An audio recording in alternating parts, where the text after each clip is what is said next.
So yeah, I'm gonna be with the yogis. I'm gonna be hugging some trees. I'm probably run around the jungle naked. You want to eat good food, right? She ain't a cook like that, but it's because when I was younger, I used to tell my brothers I'm educated, not domesticated. I think that there has to be a healthy balance on both ends because men need to learn how to be caretakers as well. Wait, I'm sorry to interrupt you. There's a difference between Mexicano and Chicano? Yeah. So my father was born in the U.S. in 1924. What are you worried about? If you're worried, then I have to worry more.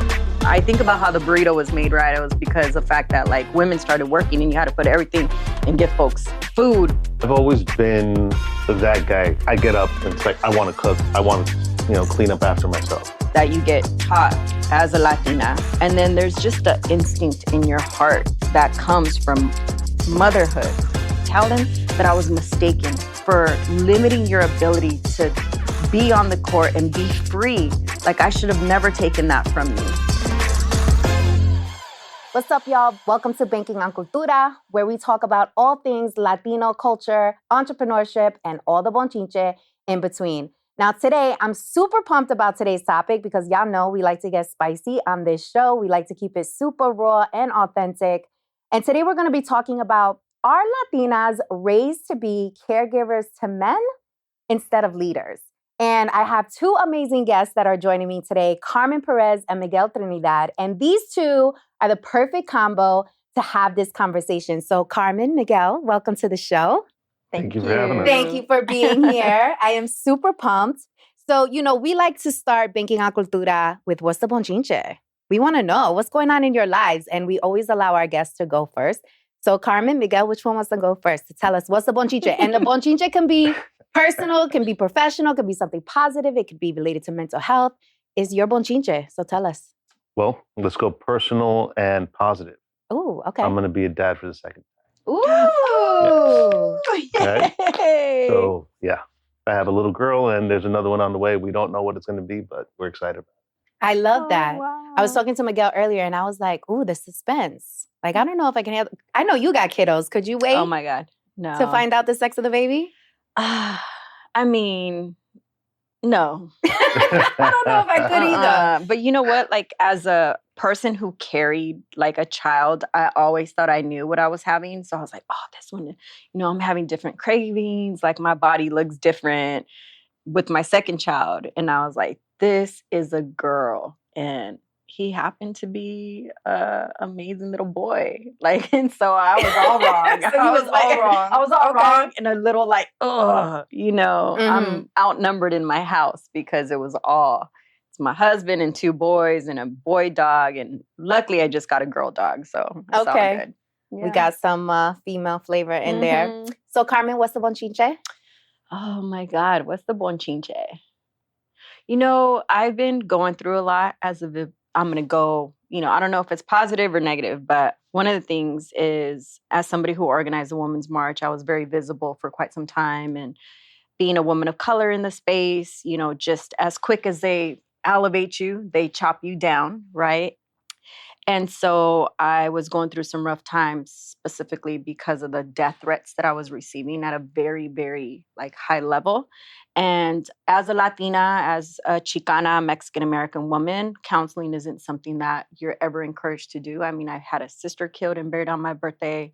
So I've been through stuff and I've actually made it through. And so I usually focus on my spiritual practice. And recently I started looking up mental health counselors. And the funny thing, it's not funny, but I find it funny because I'm like, am I really supposed to be doing this? So I was like, okay, I'm going to do it. I'm going to reach out. I'm going to schedule an appointment. I waited for the call and they never called. And so I was like, y'all The know. audacity. I know. So I was like, maybe I just got to continue on my spiritual practice and continue to jog and do what I got to do. And, I'll try that again. But it was huge for me to put my guard down and also my culture that tells you, no le digas a nadie nada, but at the end of the day, I'm really proud of myself that I took that step. And one day, I'll be able to, take that forward when they're ready to receive me, because apparently it wasn't meant to be. So Yeah. yeah. Or maybe you just need to shoot your shot again and make it happen.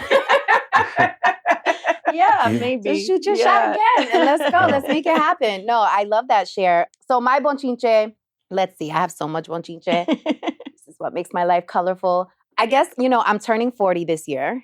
And one of the things that I'm really looking forward to, I decided to take a trip to Costa Rica for 2 weeks. And I'm doing a retreat that is all focused on spirituality, becoming one with yourself, finding purpose and just more meaning in your life, and really just getting in tuned with yourself. So I'm really looking forward to that because I feel like when I embark on this next decade, I want it to be as meaningful as possible and as full as possible. And I feel like that needs to start with you being fully balanced within like mind, body, and spirit.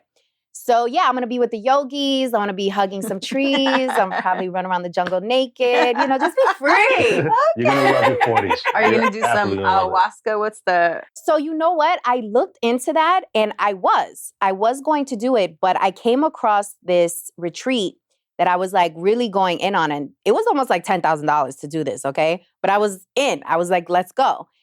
And then I started really doing some digging and some researching. And I found out that all the reviews, it had like over 3,000 reviews, positive reviews. And all the reviews, they were saying once you get to like, you dig a little deeper, that they would have you write a review when you're high.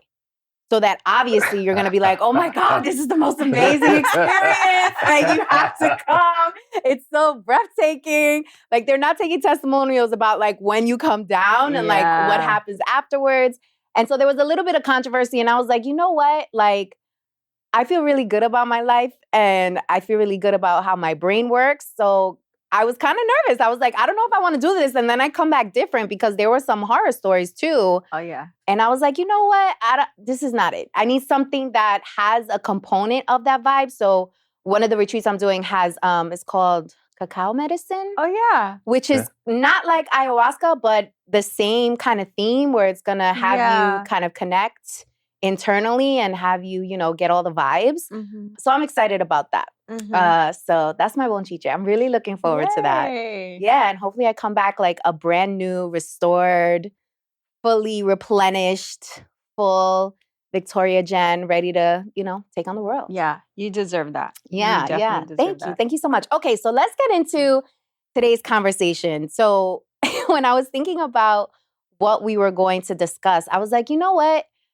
This needs to be addressed because we talk about it kind of on the low, like behind closed doors, but we never talk about it on a public platform when we know this is happening in the cultura. We know this exists. And we're in a very interesting time right now where things are shifting in terms of gender roles, in terms of, how are you bringing your cultural traditions into this new modern era where things are changing so rapidly. And so I was doing some research and I came across this study that I want to kick off our conversation with. So it was a study in the Oxford Journal that was done in 2016 of actually Mexicanos. And the study was meant to discover the orientation of the caregiver role amongst Latinas, specifically of Mexican descent. So one of the results that came out of this study was many of the Latinas felt that it was their responsibility as a wife, as a daughter, as a sister, to serve as a caregiver. So let's open up with that. When you hear that, what do you think? And I want to go to Miguel first because we purposely wanted to have a male perspective in this conversation because I think it's important. So what do you think about that? I think that as Latinos, 100% correct. Like, we're raised in a way where the women take care of the men. Myself, for instance, growing up, like just going to Dominican Republic to visit the family, your food was placed in front of you. If you tried to pick up that plate, it was, no. Deja eso ahí, the women will take care of it. Mm-hmm, and that was just instilled not only in us, but also instilled in like my sisters. Like they're caregivers. They feel that they have to care for them. And it pissed me off in so many different ways watching my sister cater to her ex-husband. Really? Yeah. Why? Because he wasn't fond of him or because he was a man? A little bit of column A and column B. Okay. More column A. I wasn't very fond of him. I didn't think he was the greatest man to her. But yet, he just walked in and sat at the head of the table and his food was brought out to him. Rice in one dish, beans in another, salad. But that's the way, my mother catered to us growing up. Like the boys in the house, that's how we were fed. The men in the house were always taken care of first. Whenever there was a family event, men ate first and the women were second. And the men didn't help in the kitchen. Now, I come from a different world where it's like I work in the kitchen. So for me, being that caretaker with food reverses the role. It puts me in a place where I want to make sure everything is right and perfect, and whoever sits at my table gets to eat at the same time. Interesting. But does that carry over to home too? Because that's your professional setting. Does it carry over to home? Yeah, it's a balance in my house. My lady doesn't cater to me. We cater to each other. We cater to the home. We cater to the family. We do for each other as much as we can. Okay. And there is no, well, that's your job. You're the woman of the house, or you're the man. You have to do that. It's like we both partake in what needs to be done, and we work together to accomplish those goals. And was that always the case? Because that sounds like a very mature position. And if you were raised, right? And by the way, Miguel is Dominicano, and that was also set up. I figured as much. That was also set up perfectly. With strategy. But, if you were raised, right, and being catered to by women, did you carry that into your relationships in your adolescence and maybe in your 20s? No. I've always been that guy. I get up and it's like, I want to cook. I want to, clean up after myself, fold my own clothes. Me and my brother completely different. My brother has taken that, into his life. Like he gets served when he's home. Like his wife takes care of him. And, their relationship is great. There's nothing wrong with that. It just wasn't for me. I always felt like I had to do more. Where's that from? I have no idea, to be honest, Okay. For me, I just know that when it came to food, like I didn't want to wait to be served. Like I'll go and I'll make it myself. I didn't want you to cook. If I'm hungry, I'm going to go ahead and do it myself. Yeah. I've always had this love for cuisine and food and experimentation and expressing art through it. So for me, being in the kitchen was my peaceful place. Interesting. Carmen, what do you think? What do you think about this stat about, Latinas feeling it is their responsibility? So it made me cringe because I'm the youngest of 5 and my parents are 20 years apart. And my father is Chicano and my mother is from Mexico. So they have 2 very different upbringings. They're not the same. Even though we're Latino, it's not the same. And I also know, like, culturally. Wait, I'm sorry to interrupt you. There's a difference between Mexicano and Chicano? Yeah. So really? My father was born in the U.S. in 1924. Okay. And so my family was here before it became the United States. And so their traditions are different. They speak different. They make similar foods, but, there's a language called Calo. Men are a little bit more modernized, right? More self-sufficient. On the Chicano side? Okay. And then my mother is from Mexico, where she was taught to serve. And so as a little girl, being the youngest, my older siblings are a lot older than me, 14, 12, 7, and 2 years older than me. And then me being the youngest, I consistently got catered to. And I wasn't raised in the kitchen, but we'd go to church every single day, and my mother would say things like, pídele a Dios que te dé el don de servir. So I was like, I don't really know what that means. Because also, by the time you get to the 5th one, right, parents are older, siblings speak English. So I spoke English, my parents spoke Spanish. And so I'd be like, I'm not telling Don anything, but in actuality, what my mom was setting me up was to serve the world and not to serve men. I wasn't raised to, I watched on Thanksgiving, I watched football with my brothers, and it was always the Cowboys playing for some reason. But not winning. I know. Shape. But I wasn't like, it wasn't something. My older brother cooked very similar to yourself. My older brother was a chef, and so he would cook for us little ones. My dad cooked. And really, as I think about who I am, it wasn't until I became older that I wanted to serve a man. And I remember being in college, I went to UC Santa Cruz, and my brothers used to be are Raider fans. And so Oakland is near, Santa Cruz. It's about an hour away. And my brothers would come from the LA area all the way up to Oakland. And so they used to tailgate and barbecue. And my brother's friends would be like, why isn't she cooking? And my brother was like, well, one, you want to eat good food, right? She ain't a cook like that. But it's because when I was younger, I used to tell my brothers I'm educated, not domesticated. And I would reject. We interrupt our program to bring you this important message. Ooh, this is really good. You should know about this. So I don't know about you, but I've been known to procrastinate, especially when things scare the hell out of me. The fear alone would have me stuck, overwhelmed, confused, and all types of self-doubt. And don't even get me started on the imposter syndrome. Okay. After getting laid off, not once, but 3 times, honey, I realized that the security blanket that I made up in my head was just an excuse because I didn't really want to bet on myself. The corporate benefits that had me in that headlock, girl, they went out the window once my job decided that they no longer needed me.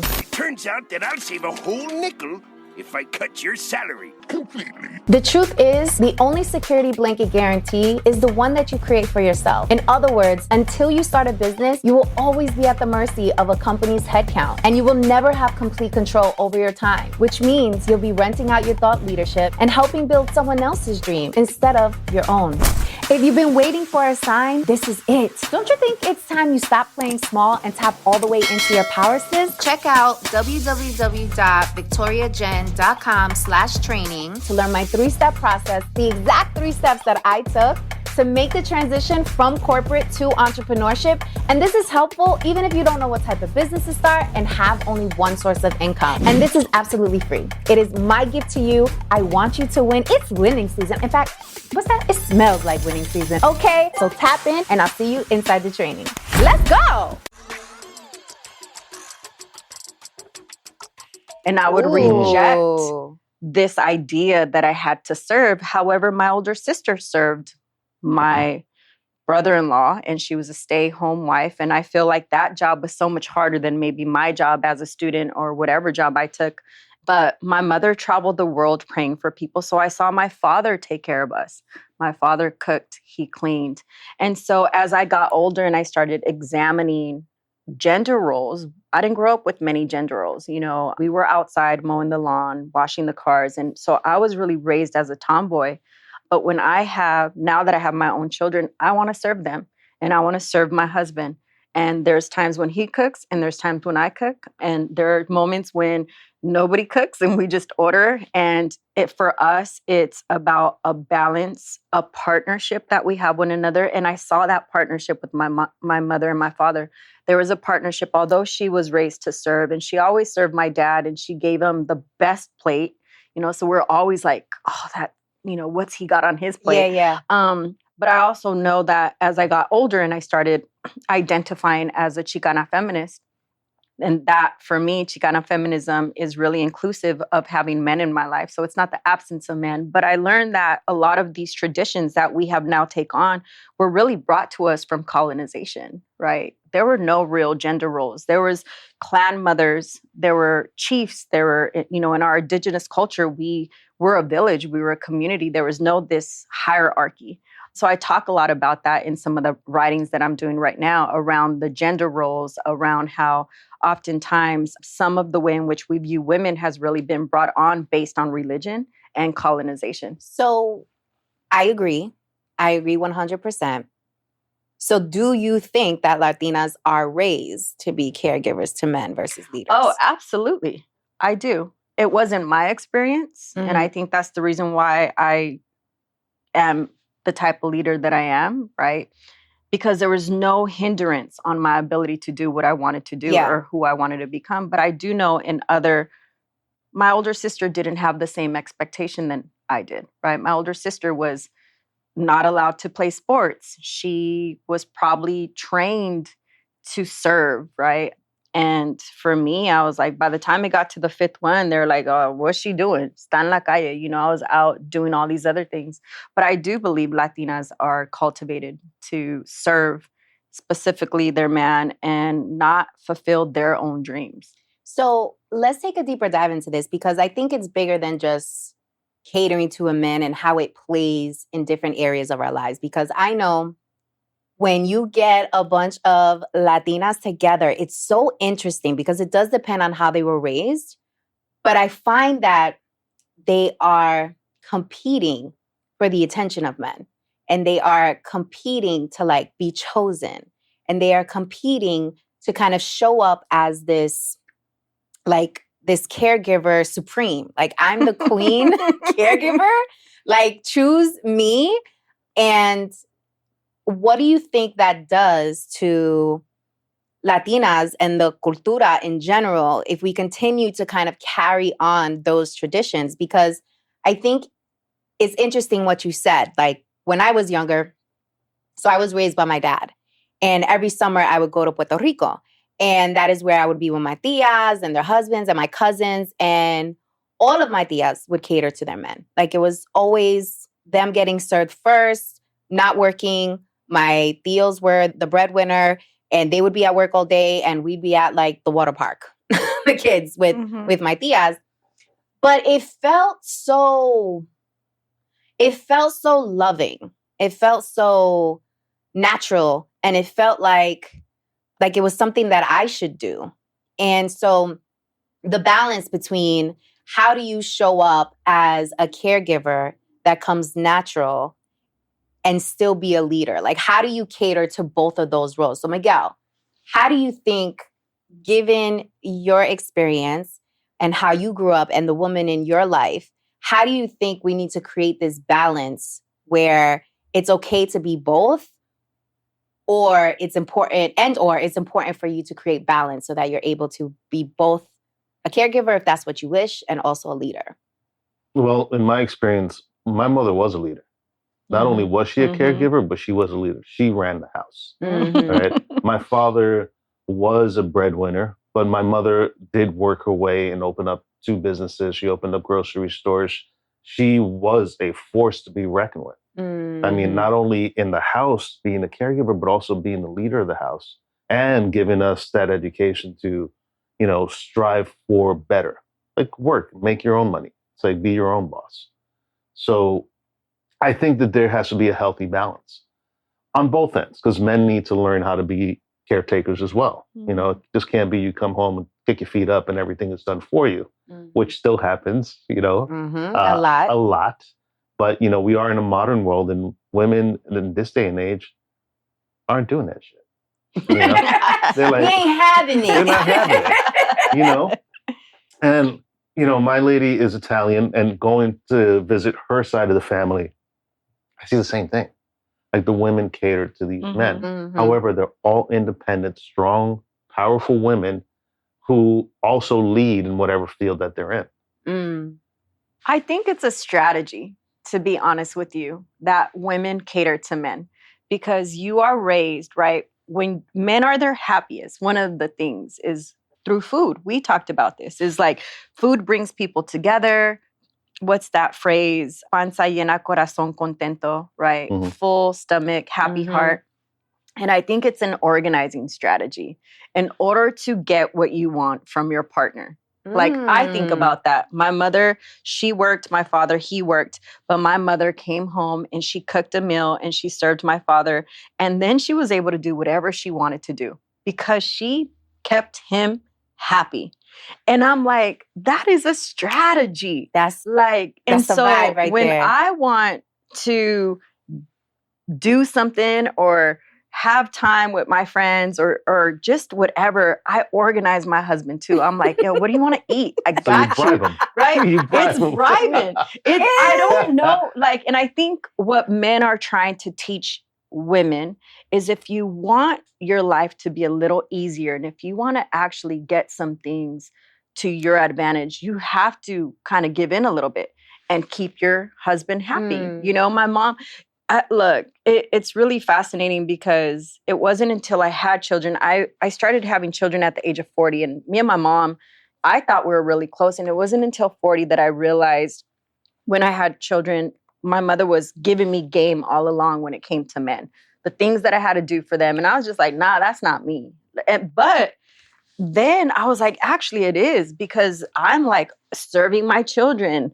I get up and I do all these things that I was like, man, this is what moms do for their sons. That ultimately their sons want from their women. But just hearing you talk about it, it just makes me think like, look, that is a strategy that we use in order to like get what we want. I think our moms have been giving us game all this time. And in actuality, you're right. Like, women have been balancing leadership and serving. You know, I am trained in servant leadership. So for me, it's always about being in service of.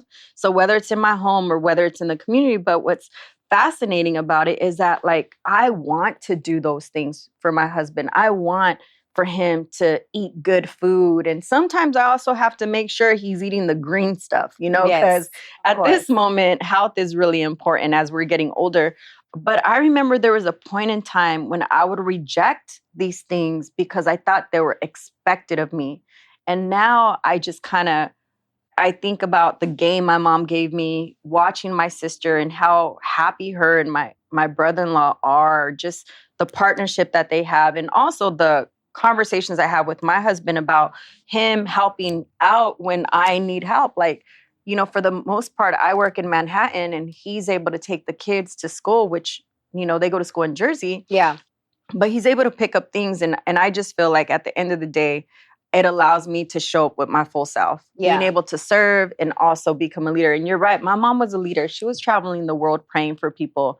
And then she'd come home and she'd still play her position. Mhm. So, Miguel, there was something you wanted to say. Do you remember?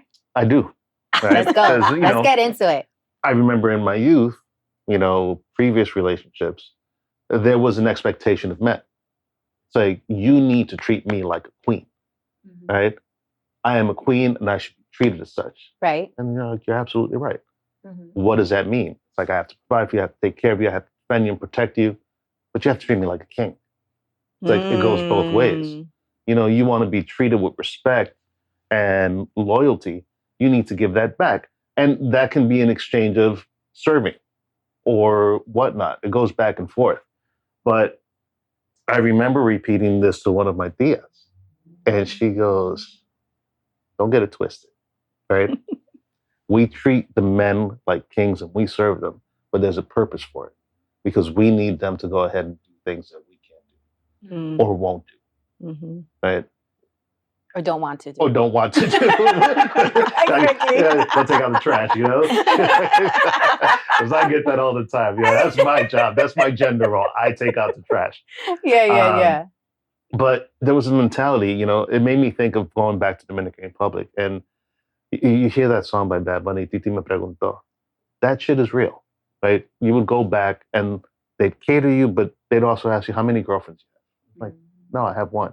Oh, no, you're single right now. You're young. You have to have a lot of girlfriends, right? You have to find the one that's going to take care of you and take care of the house and give you kids. I'm like, well, how many girlfriends does Theo have? I'll fucking kill him. He's married now. That time was done. Right. So it goes back to that mentality of like, the men are the men and they should be seen as such. And I wanted to touch on that because we talked about mental health earlier. I've been going to therapy for years, which is something that's shunned in the Latino community. But I was talking to my therapist last week about, you know, stresses in the house. And her response, which completely caught me off guard, this is like a therapist in training who's with the therapist. She goes, well, you're the man. You're not supposed to deal with those things. Wow. What? And I'm glad this was a one-on-one session because if my woman was in the room, she would have lost her shit.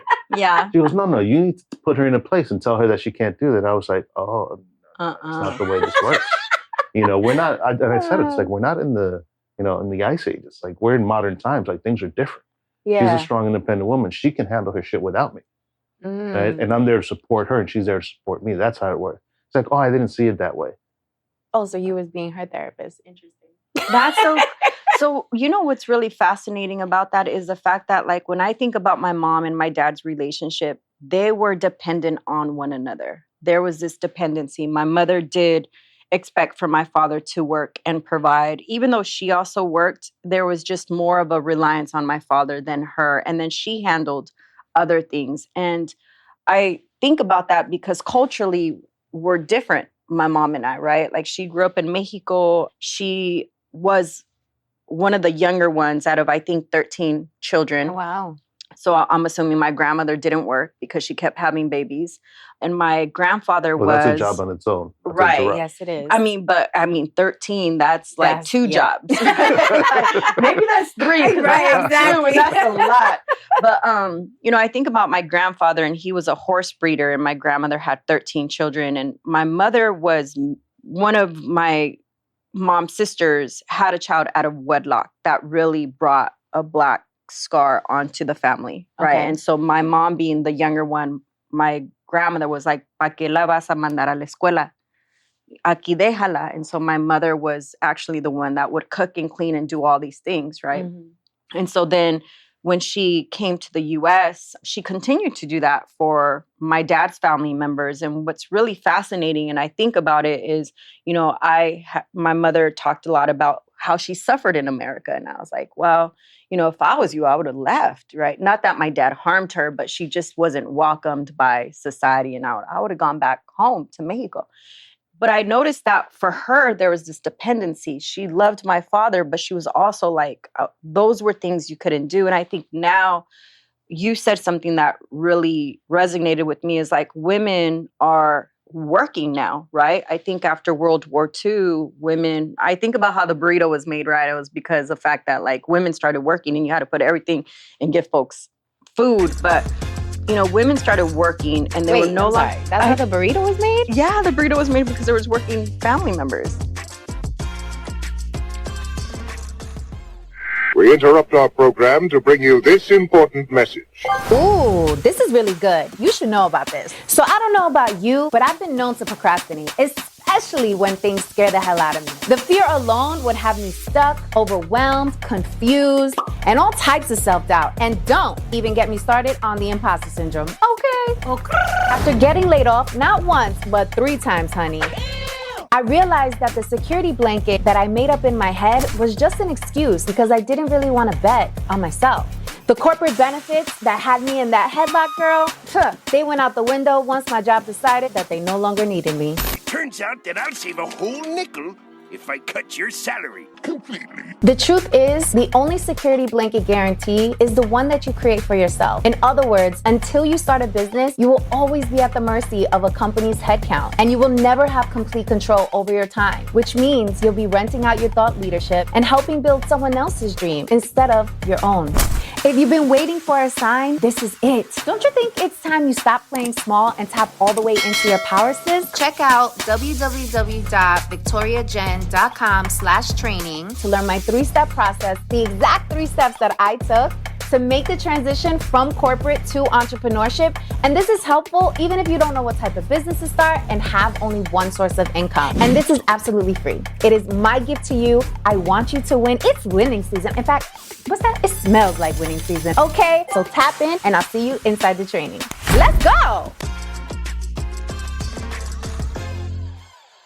Yeah. When you So- say working family, what do you mean? Like they just Like, needed to feed you and so they stuffed a whole bunch of stuff in a wrap and gave it to It you? was just, you know, back in the day, you make your arroz, frijoles, all that stuff in a plate and, you know, you had time. But when the woman started working, she had to like Got it. So you had to like eat it fast, wrap it Yeah, up. you Take had it to- to go. take it to go, right? Oh, interesting. Okay. But I think about the fact that, you know, there's something called the second shift, right? Like where women go to work and then they come home and they got to take care of the kids. It's the second shift. But so there's been some changes as a Latina, right? You could be raised to serve and serve your man and do all these things, but there's also times that change.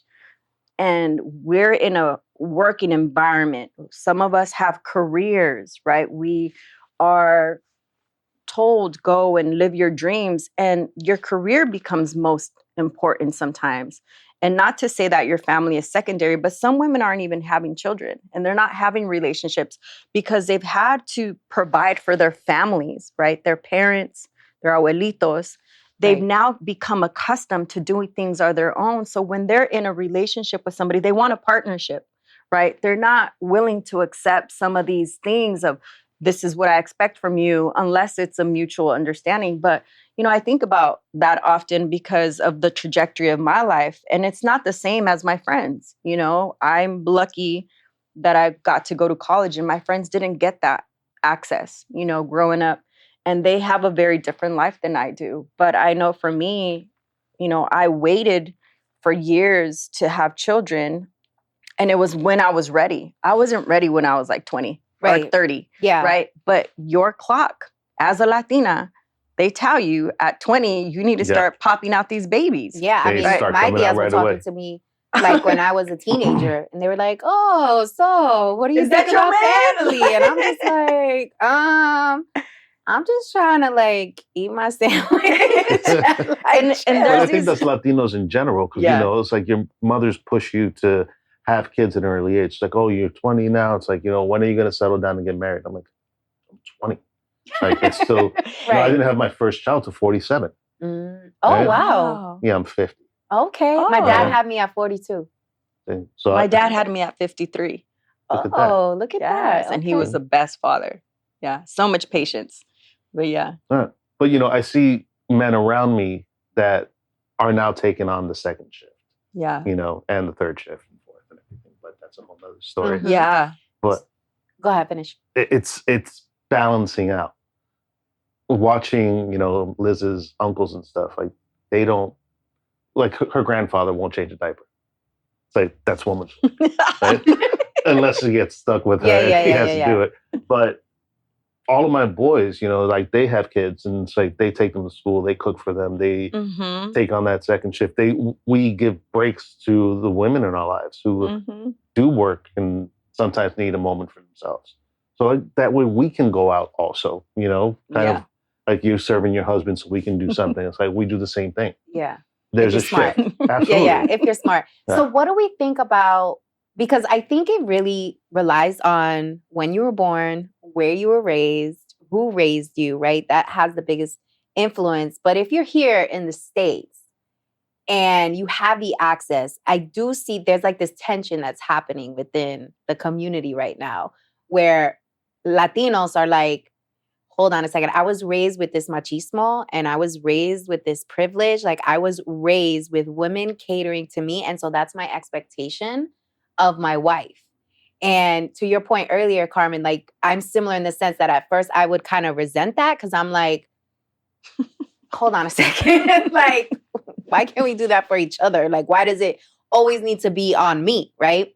But I think there's this tension that is happening because there's people who are stuck in traditional ways and love the traditional way. And then there's people who are in the middle who are like confused and they're like, ooh, we want to uphold some of these traditional values, but then we're trying to figure out how the modern concept fits in. And then you have people who are like, no, absolutely not. We're completely untraditional. Like we're starting our own traditions. So how do you navigate that space? Because I think in the community, it's difficult. Mm-hmm. There's so much complexity. It's like, okay, well, how do I show up now? Because my identity is like going through a transformation. How do you show up, when your elders are saying, oh, well, she's supposed to be doing that. Exactly. And still want to beat that into people's heads. You just got to jump in, man. And it's like, do it. I mean, there is no right way or wrong way to navigate it. It's just figuring it out along the way. See what you will deal with and what you won't, what your likes and dislikes are. But along the way, you have to approach it with mutual respect. Mm-hmm. Mm-hmm. I'm a debater. I should have really took that in high school. I love to debate, but I also love to learn from our elders. Like I like to ask a lot of questions, and I will sit there and learn about why a tradition has to be passed down, right? And my mentor, Harry Belafonte, always says, meet them where they're at and champion them to your cause. And so I'll hear their perspective and I will politely insert my own perspective into the conversation because I want people, I was working 2 full-time jobs with 2 babies under the age of 2. And I'm talking about being the CEO of an organization, being the chief of staff of another organization. It just didn't even seem like enough, right? And I'm breastfeeding. I'm doing all the things. I was breastfeeding one child while I was pregnant with the other, and your body. And, meanwhile, I was also visible Latina at the helm of the Women's March and getting death threats. There's a lot coming to me. And I remember hearing, well, I had 3 jobs too, and I did that. And I have these many kids. And that's just the way it is. And this is from a male perspective, right? Well, that's not what I was trained. Like, I think for me, having multiple jobs is really a mental health survival for me, right? It's me being occupied and me trying to, not think about certain things, right? So when I'm getting the most attacked, or when I lost my sister, I had 3 jobs. I got 3 jobs to not think about her loss. When I was getting attacked, I was like, oh, I need to get all these jobs in order to not think about it. But I was also being a full-time mom because we were in a pandemic. And so I was able to like take kids to work. But what's fascinating is that there's these traditions that are passed down. And there are also this expectation that women are superhuman. And especially Latina women, right? Like you're supposed to just suck it up and do this and do that. And don't complain. Be grateful. Be quiet. Be quiet, y no le digas a nadie que está sufriendo, all these different things. And so there's a time where people blow up, right? And we need to teach something different. And I think for myself, like for my older sister, she raised 5 beautiful children. She was a stay-at-home until Tatiana, the baby, was old enough where she went back to work. And my brother-in-law didn't change a diaper. That was not his role. He was a provider. And, the kids all went off to college and did phenomenal things. My trajectory was different than my older sister, but her role in my life was that she was my sister. She was my mom. She was my mentor. She was my counselor. She was all things, even for me as a younger sibling. Right. And I think about like just the women in our lives, I think about the abuelitas that, have done so much and don't get the recognition. And what I want for Latinas is to get the recognition. There's unpaid labor that we have, that we do at home. And some of us want the balance and some of us don't, right? Some of us are like, I was raised to serve and I'm going to serve and I'm going to, treat my partner with all the respect that he deserves because he provides for me. That's great. But I also want people to feel proud of anything that they choose to do with their life, and especially because there are partners like you. My husband is one of them.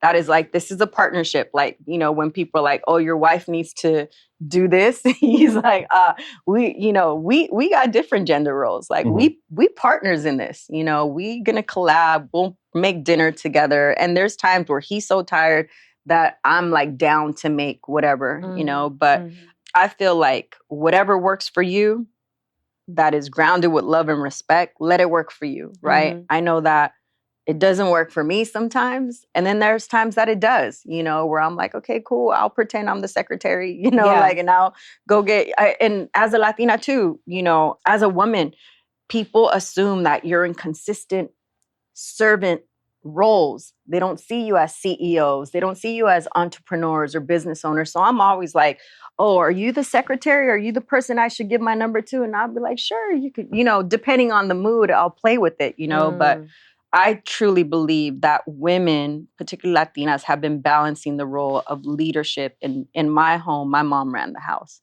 Yeah, I think there, to the recognition point, because society in general has made it seem like the caretaker at home was the weak link. Like you weren't as strong as a person who was in the street bringing home the money. Like your value wasn't the same.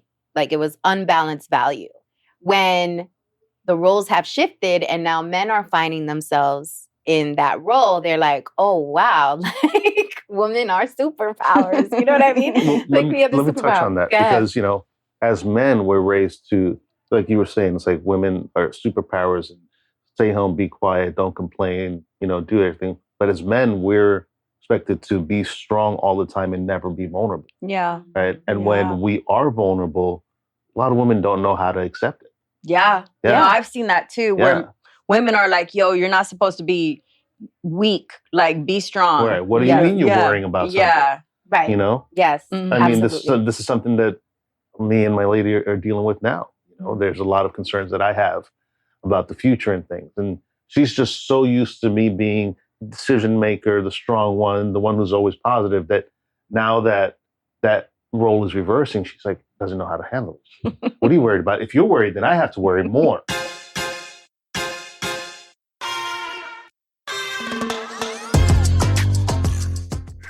interrupt our program to bring you this important message. Ooh, this is really good. You should know about this. So I don't know about you, but I've been known to procrastinate, especially when things scare the hell out of me. The fear alone would have me stuck, overwhelmed, confused, and all types of self-doubt. And don't even get me started on the imposter syndrome. Okay. After getting laid off, not once, but 3 times, honey, I realized that the security blanket that I made up in my head was just an excuse because I didn't really want to bet on myself. The corporate benefits that had me in that headlock, girl, they went out the window once my job decided that they no longer needed me. Turns out that I'll save a whole nickel if I cut your salary completely. The truth is, the only security blanket guarantee is the one that you create for yourself. In other words, until you start a business, you will always be at the mercy of a company's headcount, and you will never have complete control over your time, which means you'll be renting out your thought leadership and helping build someone else's dream instead of your own. If you've been waiting for a sign, this is it. Don't you think it's time you stop playing small and tap all the way into your power, sis? Check out www.victoriajen.com/training to learn my 3-step process, the exact 3 steps that I took to make the transition from corporate to entrepreneurship. And this is helpful even if you don't know what type of business to start and have only one source of income. And this is absolutely free. It is my gift to you. I want you to win. It's winning season. In fact, what's that? It smells like winning season. Okay, so tap in and I'll see you inside the training. Let's go.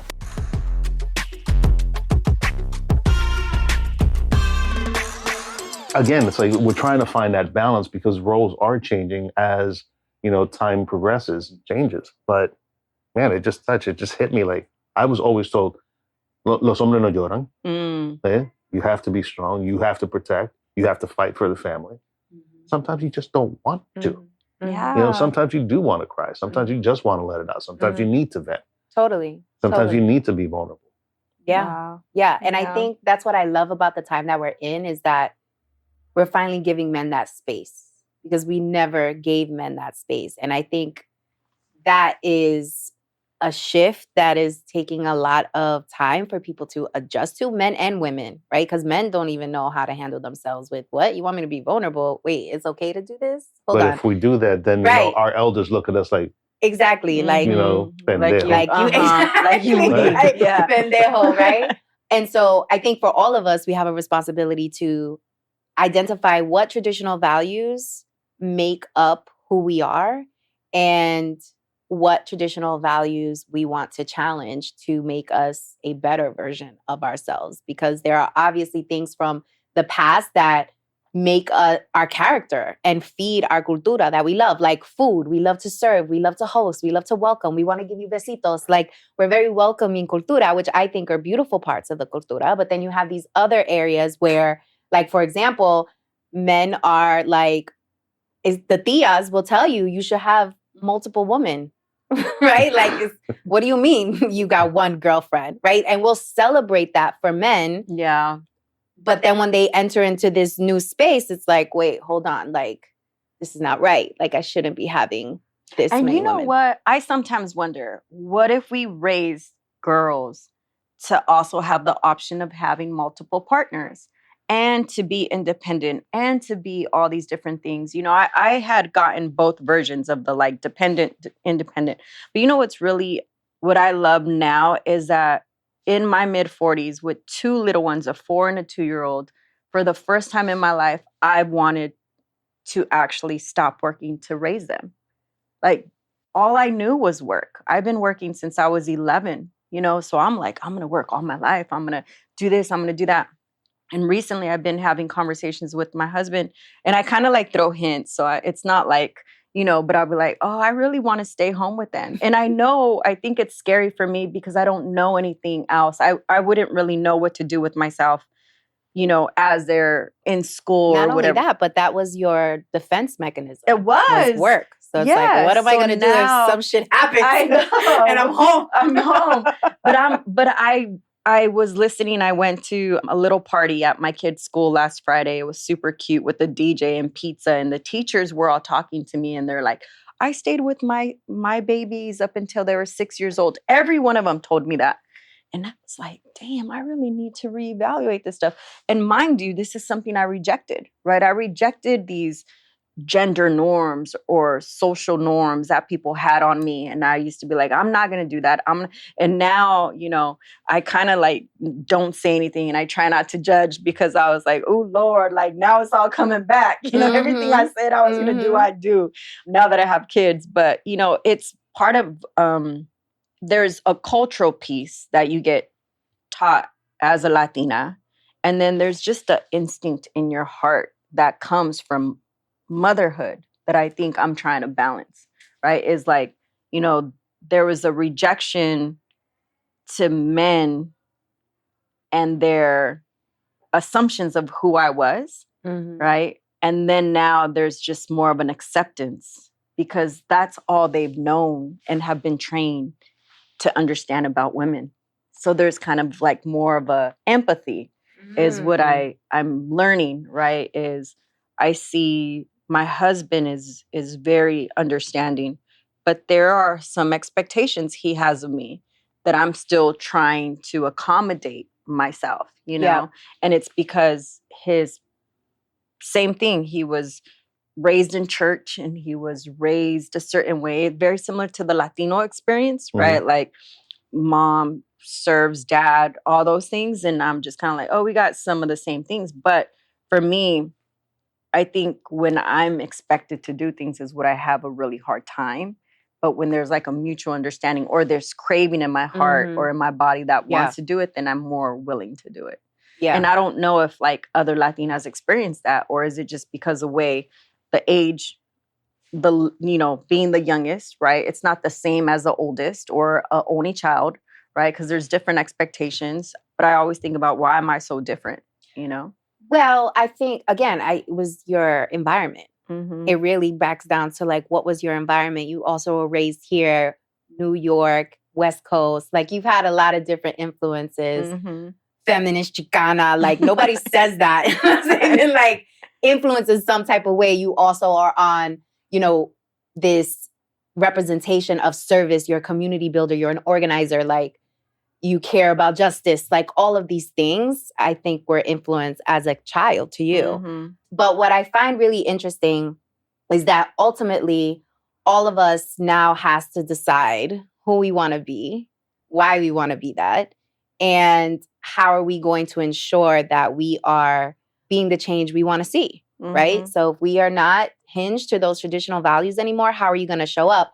And, I'm single. I'm the only one single here. And it's so interesting on the dating scene because it's, I date a lot of Black men and they'll tell me how they love Latinas because we're raised to cater to our man versus other cultures. And I can see that. Yeah. And when I hear that, I'd be like, yeah, because Latinas are the shit, right? But then when I really think about it, I'm like, are we doing more of a disservice to Latinas? Because a lot of Latinas walking out here insecure. They're not asking for the money that they deserve. They're not negotiating at the table. They're being really quiet. They're working with their head down. They're not going for the promotion. They're, lacking confidence and all the things. And so it's kind of like, it's a gift and a curse. It is. It's like the gift is we are raised culturally to cater to our men, and that brings us joy. Like to your point, it brings me joy. I love to cater. Like when my dad's at my house, he's a freaking king. I'm cooking for him. I'm clean. Get to get it. What you need, right? And the same thing for, my man. And so, but on the other token of that, I was also raised by my father. And so I think a lot of that, like masculinity, going after what I want, the aggressiveness and all of that comes from being raised so much by him. So I have the balance, but a lot of Latinas don't have the balance. And so it's is it doing more damage than good? Listen, I have a little girl and I'm raising her to be strong and independent, caring and loving. It's like, I don't want her to be my sister is an amazing woman. Don't get me wrong. I don't want her to be like my sister, catering to a man. I want her to be an individual. I want her to be strong. My Liz wants to put her in gymnastics. I'm like, I want to put her in boxing classes. Yes. Yeah. I'm like, go kick ass. It's like, I don't want you to be in a position where you have to run away from a guy or some man is going to overpower you. I want you to be able to knock him out. Not that I condone violence, but kick his fucking ass if he puts his hands on you. That shit. Yeah. And I don't want her to be that traditional Latina that just does whatever the man tells her to, right? Because that's not what I grew up with. I do have cousins that are like that, but my mother was like, I think my father was terrified of my mother, growing up because she was so strong, tough. Yes, Tough yes. is a nice word. Yeah. My mother was hard. She was a very hard woman, but my daughter needs to see that there has to be a balance. I want her to not have to go through the same things that my sisters went through. And I think that's so important to just uplift is you're right. There's a major confidence gap with Latinas, even as it pertains to voting. There is a confidence gap with Latinas when it comes to their value. And I do think to a certain extent, there is a disservice when you're consistently having to rely on somebody for your livelihood and your happiness. And I think for myself, my mom would always say, nadie te va a dar nada en la mano. Like, the funny thing is I don't speak Spanish that well, but the words that my mom would consistently repeat to me are things that I could like just flow through my tongue, right? Like, she would always say, you need to work hard, nothing's ever going to be handed to you. And, even the fact that like my husband recently bought a house and I was so proud, but I was like, I have to keep my condo in Manhattan because I'm like, you just never know.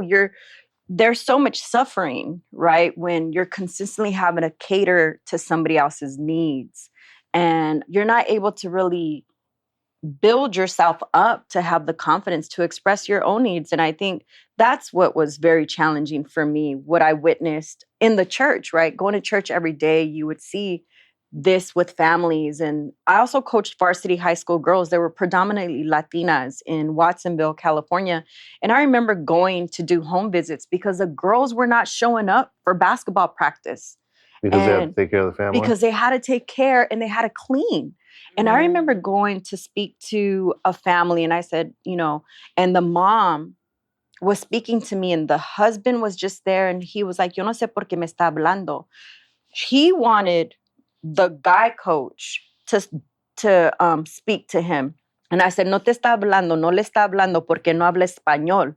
He don't know Spanish. That's the reason he ain't talking to you and I'm talking to you, right? And I remember calling my mom and asking her like, Mom, I played ball all my life. And I remember like, she didn't understand. And it was like, why are you in the streets? And I said, Mom, what should I say to these parents? And she's like, tell them that I was mistaken for limiting your ability to be on the court and be free. Like I should have never taken that from you. And so I talked to, luckily, I kept showing up and I kept trying to talk to these parents that their kids actually ended up graduating high school and going to college. But even that wasn't their path. Right. These girls' path were not to go to university. Their path was to get pregnant, to have kids, or to be home and take care of the family. And I do think it's a disservice. Luckily now Latinas make a significant amount of the population that are graduating college, but that is recent, right? Right. And so I do think, we're doing a disservice when we're not giving girls, Latina girls, the opportunity to have the balance to decide for themselves. Look, you want to serve and that's what you love, then do that. If you want to go and pursue your own career and have a partnership, then do that too. But I know for myself as a Latina at my age who has a 26-year career, you and I talked about this.